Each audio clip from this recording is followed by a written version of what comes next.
The Lord be with you. Welcome to our rally Sunday today. We're in the round here, so if you can't see me, I as long as you can hear me, blessings on you all.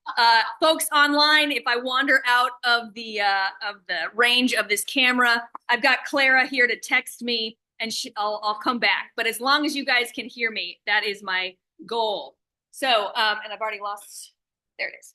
So, welcome to Rally Sunday. We want to, as much as I would love our kids to stay and enjoy the entire presentation, and I encourage, maybe even require our upcoming confirmands to take notes. I will dismiss Elliot and Mark and a couple other folks, and if you want to go too, Anderson, you can go. And we will, but I want to introduce to everybody our Sunday school rock stars. We have, before they go off and leave us, we've got Jill Center. And is Leo here today? Oh, he will be here for this. Okay, he's homesick.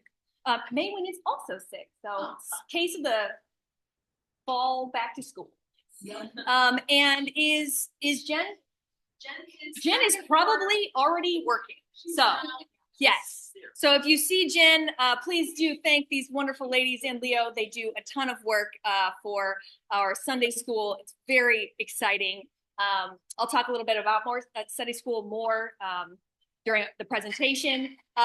Letitia is here too. Letitia, you are back. She is our nursery care provider. You will see her up in the family room during the service, but also that family room is available starting at 9:45. So if you are a parent or if you know somebody who is like, I can't quite swing it, we have a wonderful licensed professional in Letitia, and we are so grateful to have her. Yay! So she is up in the family room, and she'll be here around in the chapel today on this level until the beginning of the worship service. And so if you see her and have questions, please do not hesitate to ask. And yes, we are grateful for you. So we will let you guys go, and I will start into my presentation here. For those of you who it's your first time at one of these, it's kind of an overview of where we are right now, a sort of state of the church. There'll be hopefully time for questions. I'm trying to keep my, there we go. Oh, I've got a clock right here. I'm hoping to wrap it up at about 10:50 so we can all get up to the sanctuary and clean up down here. But I would like there to be a time for questions. Also, please do reach out to me anytime if you have a question, want to get a coffee and chat, want to stop by my office. Please know that I am always available. So here we are. We have Capitol Hill Presbyterian Church, and I've put up our 4 core values that last year were determined by this congregation through the works of the Dreams and Visions Task Force. They are open heart, valuing all, spiritual growth, and building community. For this year, I have chosen building community as our core value because we are going to be working on the building.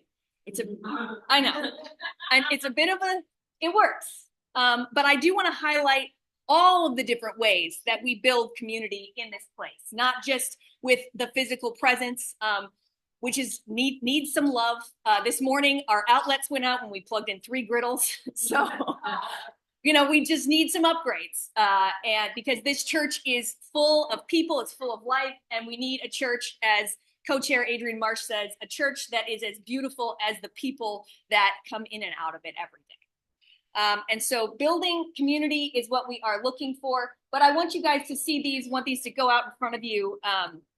You'll see these listed in our bulletin as well under our logo. These are the values that were lifted up by the conversations that we had in the past year and a half. So there are a couple of ways that we've built community. I want to talk about some things that happened outside of the church. One is I've worked over the last year to restart the Capitol Hill Faith Leaders Group.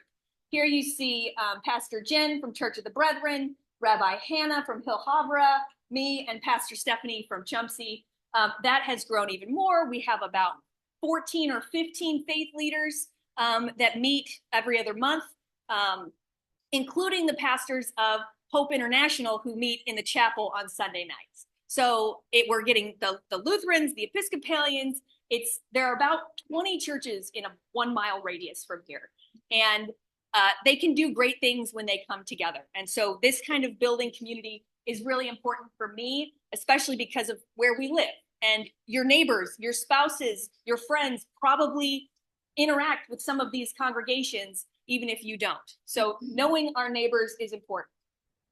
This connection led to a joint youth group beginning with Capitol Hill United Methodist, which is very exciting. We don't necessarily have the resources for a youth group leader, but with Chumsey, we were able to do that. So look at how happy Peter was on that day. And he's happy today. So that's a very exciting opportunity that we've been able to do with our partners here on the Hill. Another one, and actually, Adrian, could you dim the 2 lights a little bit? Or actually, I could ask Calder. Yeah, just in case people can't see. Oh, okay. Now it's a romantic breakfast. Thank you. That's perfect. Another opportunity that has arisen because of these connections is the upcoming Everyone Home DC event in October. Everyone Home DC was originally a ministry started by a number of churches and congregations. The original name of it is escaping me at this time. Capitol Hill Group Ministry, and it aims to help those who are unhoused or at risk of being homeless. And so in October here in the church, we will be hosting an event that is going to be co-sponsored by us, Everyone Home DC, Capitol Hill Methodist, Hill Havurah, and I'm hoping to bring in a couple more partners, including Hope International, which serves a meal every Sunday night in our courtyard and chapel. So that's another connection that we are able to make because of the building of the community. I also got installed, and we invited a lot of our community leaders to that as well. So that was just another touch point, and that was a wonderful opportunity to build that community. But you guys have been hard at work as well. Here we have our Renewing Homes of Greater Augusta service trip that had 14 people so it's grown from last year. I know we're going to go again this next year. There's been a lot of excitement. Elder Beth Hanold was actually able to rent a big house where we were able to have meals and just really come together. And so that was a wonderful opportunity to serve folks outside of our immediate neighborhood. This has been a theme throughout the year. I mean, it is incredible what you guys have done. This is Sabrina and Alan and Martha here with the Sacto family, helping other families. The work that Diane Lavoie has done, working with the service committee to get a presbytery grant to help that family, then having members of our church work with them throughout this last year has really helped to support this family that they came into this country as refugees. So this is the Sacto family. This is the Plisko family. And this is a family that came over from Ukraine. 3 kids, one might be being born now. And they came over fleeing the war with very little. This church made it possible through the presbytery and through the work and generosity of members here, made it possible for them to come to this country. And then we were able to also outfit their home with kitchen supplies from our group ministry, which I'm calling Everyone Home DC now. Good Neighbors Capitol Hill. Good Neighbors Capitol Hill is another work that takes a dozen different congregations, and they each take a part of making different refugee families feel at home. We provide the kitchens. This is a wonderful labor of love, and we are always looking for and in need of new volunteers to help commit to this. It is so rewarding to be able to go in and build someone a home when they didn't know what they were coming into. People coming from Afghanistan, from Ukraine, from elsewhere. This is a real life-changing opportunity. And this year to date, or not this year, but total in the life of this ministry, we have provided kitchens for 139 apartments. So this is a major, major, wonderful thing. And so I'm looking at Barbara. She's nodding. Yes, a wonderful volunteer for Good Neighbors. And so there's always opportunities, all ages, whether you have a car or not, we'll make it work. So that's wonderful. And then even this, we had a clothing drive. We had a clothing drive in December for migrants who are coming into our city. And then more recently, we had a clothing drive for an orphanage in Tanzania that is connected to Amos and Elizabeth Cherahani, who were able to go and visit the orphanage this summer. And this, we helped with a clothing drive and with direct cash giving. And so this has made a huge difference in their lives. And this was a picture that Elizabeth has shared with me of all of the children of the orphanage saying thank you. And so this is, we don't always see what we are doing, but this church over and over, I mean, like over again, has impacted the lives of others for good. This is not counting the small and large kindnesses that are done on a weekly and daily basis by you all. This is part of what it means to build community so that we can feel at home here and that others can feel welcomed and supported as well. You'll have to apologize for my, we build community by celebrating and building our staff. There, here it comes. Sorry. There were a couple of celebrations this year. We celebrated Katrina's 10 years here at CHPC. Woo! She's upstairs. God bless her. And Maurice has been here over a year in, yes. And late in the last year, he took on the role of the Washington Seminar Center director, as well as the facilities director. This has been so exciting. It has helped to bring these two things together. Obviously, there's a lot of facilities work that comes with that director position. And so it's been a wonderful gift to have him on the staff.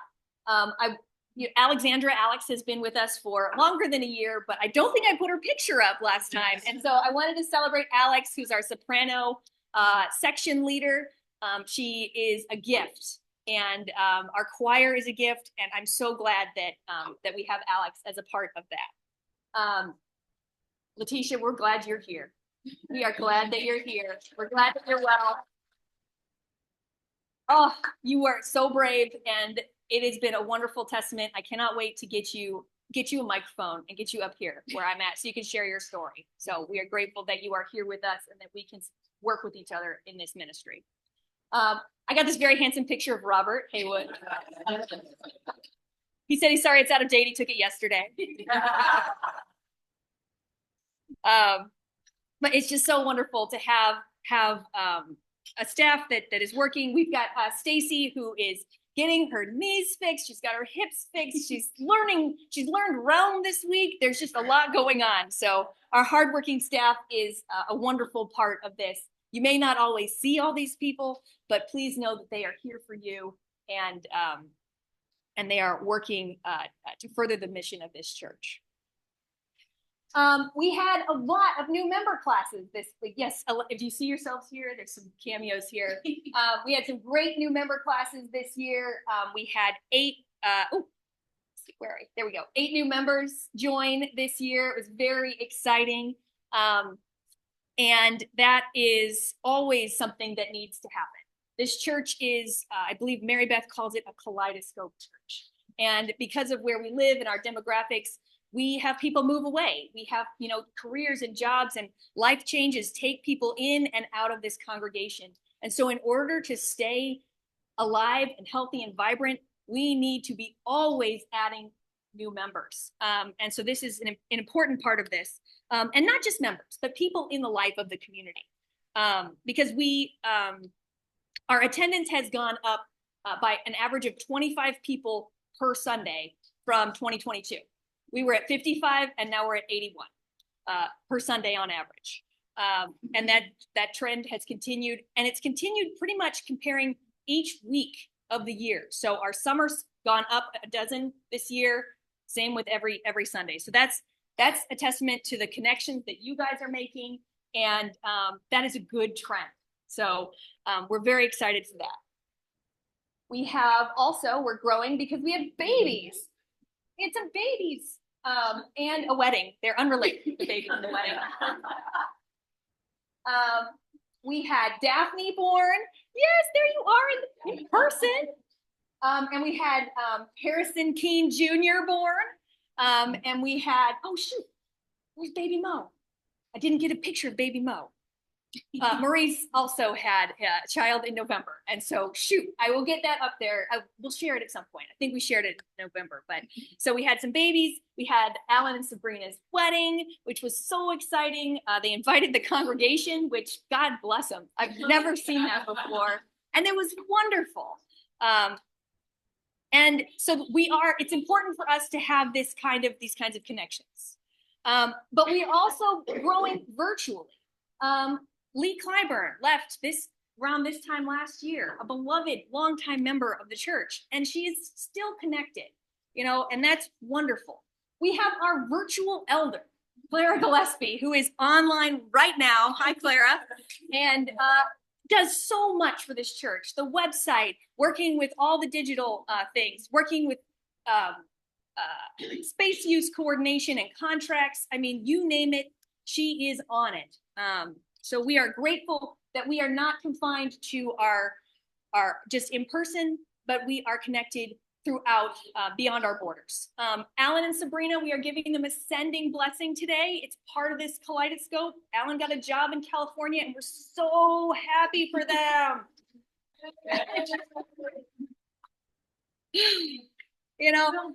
Houston moved to Texas, of course. It was destined, I suppose. Moved back to Texas with his wife, Abby, to have their son. This happens, but they're connected. We are still able to, Houston volunteers with online social media things. There are ways for us to be connected, even though we are apart. And so it's important for me to highlight that. I know this one has a lot of words, because none of the Bible studies take pictures. I don't take pictures. Adrian doesn't take pictures. Emily and Harrison don't take pictures because we're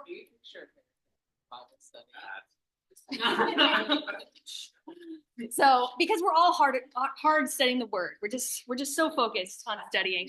So there are there's a lot of opportunities for us to continue to build community. You've received flyers here, which have thank you to our education chair, Allison Mullenkamp, who's also, oh my gosh, guys, let's give a hand to everybody who made pancakes.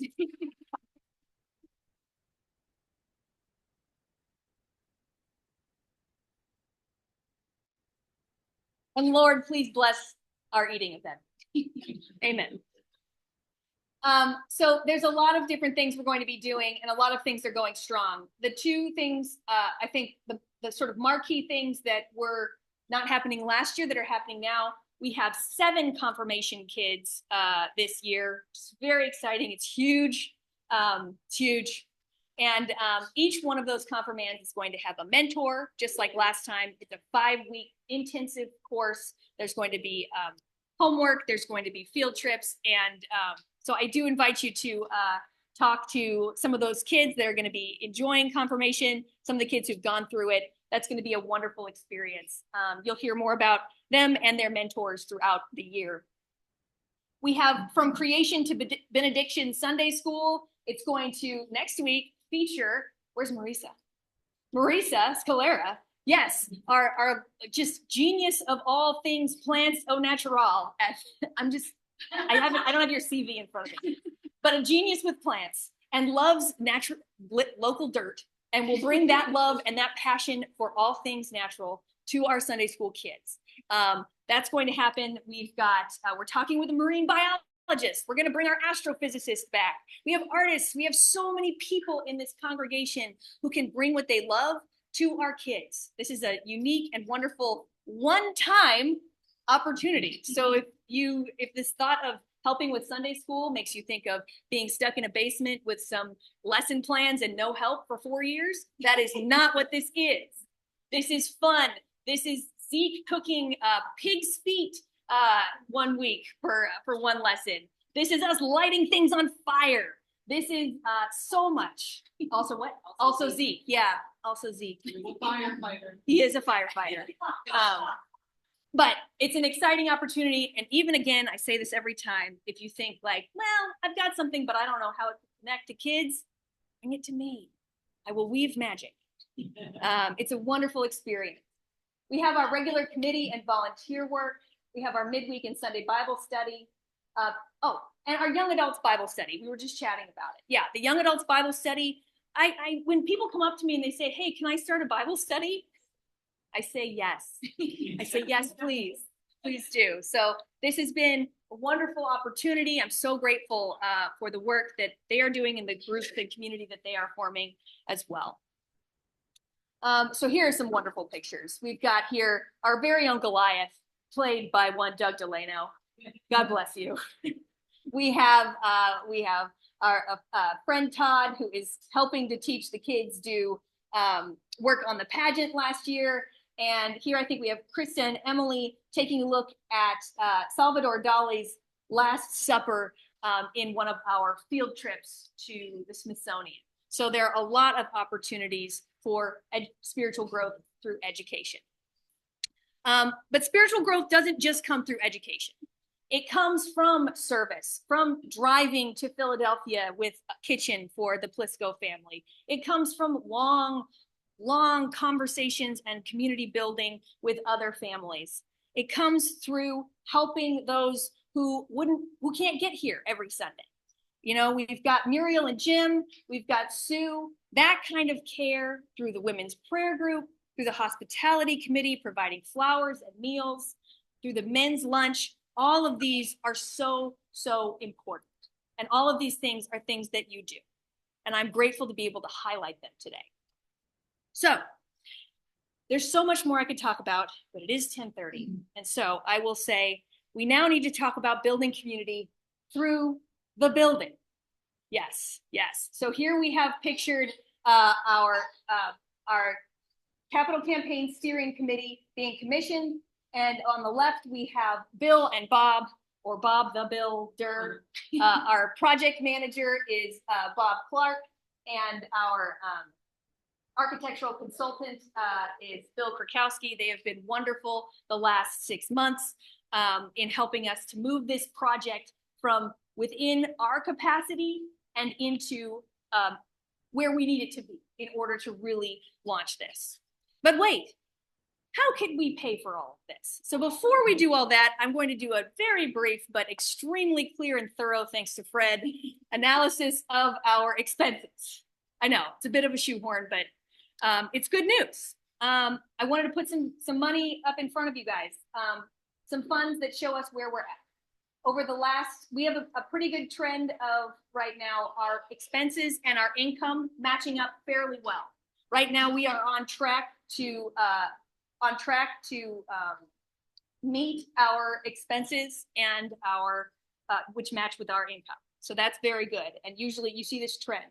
Our expenses are going up, but the income is matching that fairly closely. These slides, this is also being recorded on Zoom, and these slides will be made available. So if I'm rushing, you are welcome to follow up with me later. Our pledge results, we are on track to meet our ambitious $307,000 pledge, budgeted pledge. So that is remarkable. That is you guys showing up, which is great. And we can say midway through the year that we are on track to meet that pledge goal. Pledge fulfillment, same thing. We are on track to meet that. We are exceeding right now what we have pledged, which is unusual at this time in the year. Usually there's a big dip in July and August, but there's been some pretty regular faithful giving. Mike can jump in and correct me if I'm saying anything that's incorrect, but yes, great. So the consistency is wonderful for the session because we know what we can do because we have the funds. We know that we know what we can do. Offering trends, so that's folks who are both pledging and just putting in the plate but haven't done an official pledge. That is on track to slightly exceed our 355,000 budgeted, which is, again, remarkable for a congregation.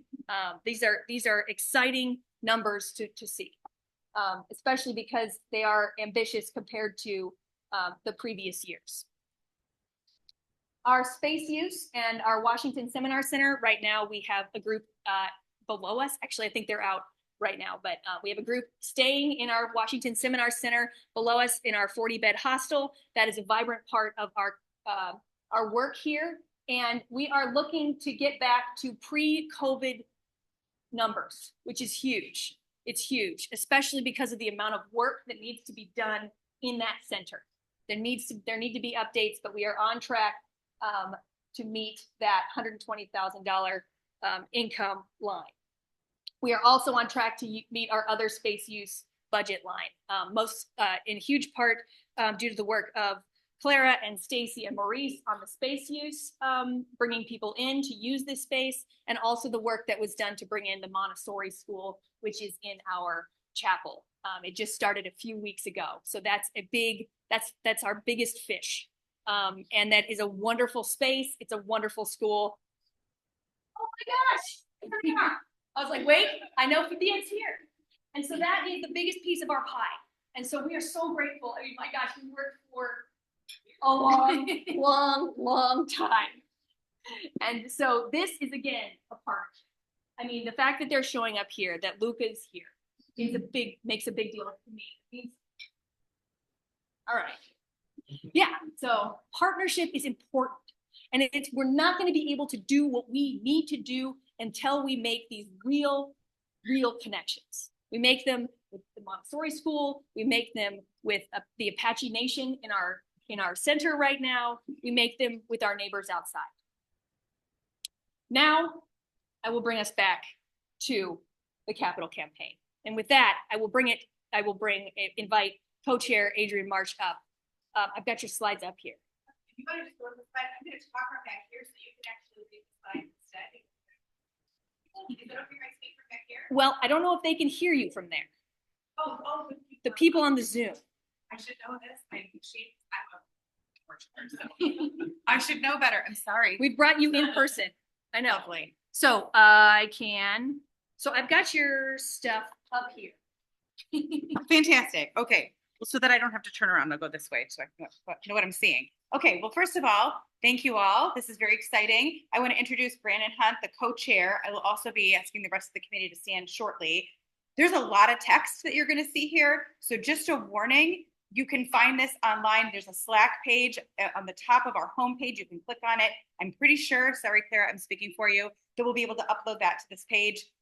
You can spend your time with those details and find so much more. So I urge you to go there and not panic about being able to keep up with the slides here. Also, it's on display in the foyer. Also, maybe a little fast paced for the amount of text that's there. Maybe it takes a couple of runs, but you can find this information everywhere. So I appreciate your patience. Oh, got it? Oh, wait, I think I went too far. No, you're good. Nope. And there you go. There we go.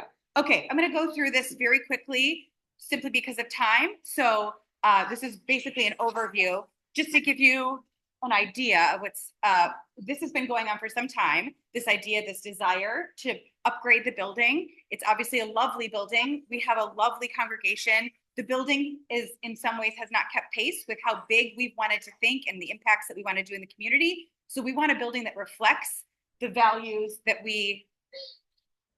reflects our values. So those values that we put on the screen, ideally, the building effort meets all of those values, both in the approach and in our goals of how we want to make these renovations happen. So yes, we've been doing this for some time, many efforts. People in this room put a lot of time and effort into those planning, but for any number of reasons, whether it's funding, timing, opportunity, it's always for some reason faced a hurdle we couldn't quite overcome. So why is this different? We shall find out. We sold the manse, and a good portion of the funds from the manse intentionally were set aside to ensure that we might be able to overcome some of those hurdles. We also did a CAT scan, and we found out a little bit about the desires of this congregation. A very strong desire was to address the building needs that we all are very aware of. And then the final thing is we took a chance to do thorough investigating of those expressed concerns and needs through our Dreams and Visions task force process.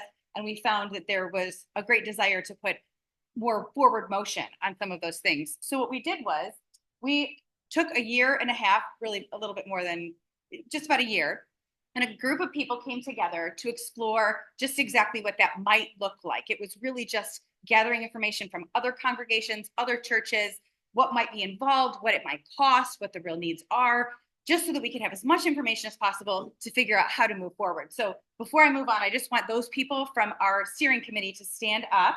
And I would love for everyone to look around and see who these people are. Beth, can you stand up? So, yeah. Also, Chris is online as well, Chris Smith. And we will, and the next phase of information that will be in the kiosk when it arrives next week will include all the faces, names, and contact information for all of these people so that you can ask us at any time, any information, you can express concerns, you can, anything that you want to share about this or want to know. Ideally, we're all pretty well informed and hope that we can answer your questions. If not, we'll take them to the committee and hopefully get back with you with some information. So over the past year, we did a lot of that. We figured out the kind of needs, the values, all the approaches, and then our findings were essentially a handful of things. One is that mission is a huge concern, not concern, it's a desire of this church that everything that we do embodies the kind of values and the kind of service work that we want to do. That's top of mind in everything we're doing as we consider the plans and we execute those plans. It's going to take buy-in from the whole congregation. So we hope to focus on, I wouldn't say too many surveys, but there'll be a fair number of surveys. So just a warning that we're going to ask you your opinion about a lot of things, and we hope that you'll participate and tell us. We appreciate your patience in advance. But we want to make sure that everybody has a chance to express those thoughts and concerns and needs, and then also that we're providing information in response with updated communication. We've started to improve that with our newsletters and our bulletins. Obviously, we're trying to put some tech in the foyer. We're trying to be as aggressive as possible and obviously make sure that every stone that we're unturning, that we're telling all the leadership about it. We're certainly wanting to make sure that we're sharing that with the entire congregation. We're also hoping to aim for the stars. So some of this is going to seem like, wow, this is really a big program that you're aiming for. We believe we can accomplish it. And we're hoping to develop plans that show that we can, of course, needing the buy-in from the whole congregation. It's going to require a lot of help, which we'll get into it in a second. We decided we needed to have the top professionals who do this very specific kind of work with renovations and buildings that usher faith into our lives. They've done this a million times and have been a wonderful guide and also just a way to make this operational in a way that we probably couldn't do if it was just up to us. And we'll introduce some of those people in a second. But also you'll find next, there's a whole heck of a lot to do, as you can probably guess. So this is obviously a lot of information. This is currently on the Slack page that if you go to our homepage and at the very top, there's a link. Click on that. Thank you, Clara, for putting that together, and Chris as well. But you can look through all of these assessments. These are needs that we've addressed through our walkthroughs, through talking to the professionals about things that we need. They're organized by the red being like absolutely has to happen. Orange is very important. What's the red? The red is the electrical system and HVAC things, all the boring stuff that need to happen. Don't worry, there's a lot of fun stuff in here too, like a steeple. Maybe. So I urge you to take a look at that because it'll be helpful for you to maybe look at it to spur ideas. We'd love to add to it. This is part of those surveys and feedback. This is sort of what the starting block for something like this. So now we're kind of, as we turn the corner into 2024, this is about making it real. So we decided we were granted by session as a real steering committee. We graduated and our group grew a little bit to add additional perspective and experience. And we were sort of given the opportunity with a little bit of money to say, okay, hire some real people who have tons of experience doing this to help us structure plans moving forward. So the goal for 2024 and into the early parts of 2025 is to create sort of a primary plan, a guide that will help us foster the entire execution of fundraising and then obviously upgrades. So there are 3 people who are part of that hiring process. The first is Bob Clark, who is not here, but has been our touchstone on how all of this is to happen and to move forward. We literally couldn't have had the progress we've had over the last year without him. So I know he's not here, but a round of applause. He's incredible. The next is Bob, one of the very first things he did was to help us hire our architecture firm, which is FGM Architects. They're in Reston. And Bobby, who's our lead architect, is here. So Bobby, do you want to say anything? Available here after church. Okay. If you guys have any hard questions, you can come and talk to him. He'll be here in the coffee hour. So this is an exciting opportunity. So grateful to have you and your firm. So welcome, Bob. Easy questions too, not just the hard ones. Oh yeah. Yeah, and you'll find that they're doing all kinds of cool things. We'll go over it very quickly here, but they have cool stuff that measures a room just by like scanning it. It's fantastic. I like want one for myself. So, and then finally, we're in the final process of hiring a fundraising firm. All of this went through excruciating process where we got so many conversations going, but we really feel good about the decisions that we've made, and we're happy to talk to you about that process. These people really understand what we want here. They fit our vibe. It's great. This is a lot of information too. If you want to know what's happened since April, when the second phase of the exploratory process happened through basically last month, all of this is here. It's going to be in the foyer. I urge you to take a look, but we did a lot of really wonderful things to move the ball forward, and happy to go into that if you have additional questions. But we basically did all the things that I just said, including facilities condition assessment, which kind of is the diagnosis of our health status of this church. And it's good. We can do all the things we hope to do. So how it's going right now in September, we're improving our strategic communications. We're finalizing fundraising. We'll be working in coordination with the stewardship committee to ensure that the main priority is that as we're giving, which we appreciate everyone giving, that we continue to do that for the operating budget, the annual giving in that process. And then we start to think about what's happening next as it relates to additional fundraising for this. We obviously need to make sure that we do both of those things. And then next, not probably lovely, but obviously a huge thing we want to get done is a hazardous studies, material study. Yay, so exciting, but it is important. And then these are the things that you can do to help us. Keep an eye out for things in the bulletin and life links. Intentionally go there looking for it, for updates. We obviously are available. We're going to be trying to give you as much information as possible, but this only works if we're all on top of this together so that we can make these decisions and be as engaged as possible. Because the next thing we need you to do is when you get a survey, when you see a link, when you have a way to engage, we really need your feedback. We can only be as good as the information that we have, and the most important information that we have is what you're thinking about this process and what we need. And then obviously participate. If there are events that we're throwing, if there is a plan to do outreach, if there's really anything involved with getting involved and being part of making something grow in this church, we really ask you, volunteer your time. We know everybody's doing so much, but we obviously need to make sure that we do as much as possible in a short amount of time. And then finally, the giving piece of this, which we'll obviously be talking a lot more in the coming weeks, but this is going to be there's going to be a feasibility effort where we're going to be reaching out to people to find out what is it that we think we can give from this congregation. This isn't the only place that we'll be looking for funding, grants, outward giving approaches. We're going to try to make this as textured as possible to make sure that we meet this very aggressive goal. But we do want to, which we don't know yet. I don't think I'm keeping anything from you. We don't know that yet, but we are going to be trying to shoot for the stars, and we really need for people to be engaged and let us know just exactly what we can provide from this church. So with that, all of us will be around afterward. If you have questions, I urge you again to look through this deck, which is presented in the foyer. And don't worry, much more is to come in additional Sundays. So thank you.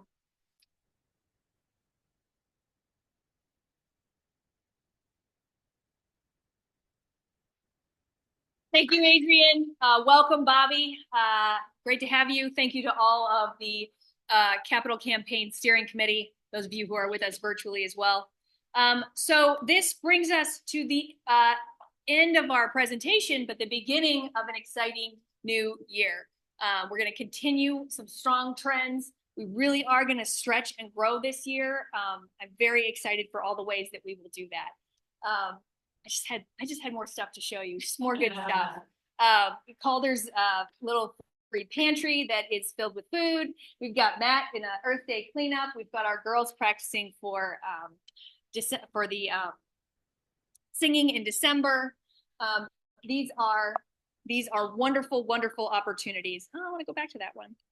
but I can't. There we go. There's so many wonderful things going on at this church, and God is here. The Spirit is moving in big ways and in little ways, and through all of us. So I thank you so much. I'm so excited for this new year. The end.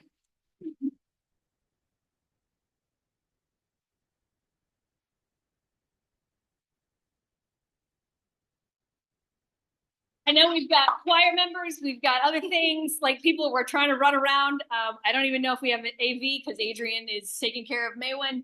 So, but I do want to have time for questions if there are any questions or comments.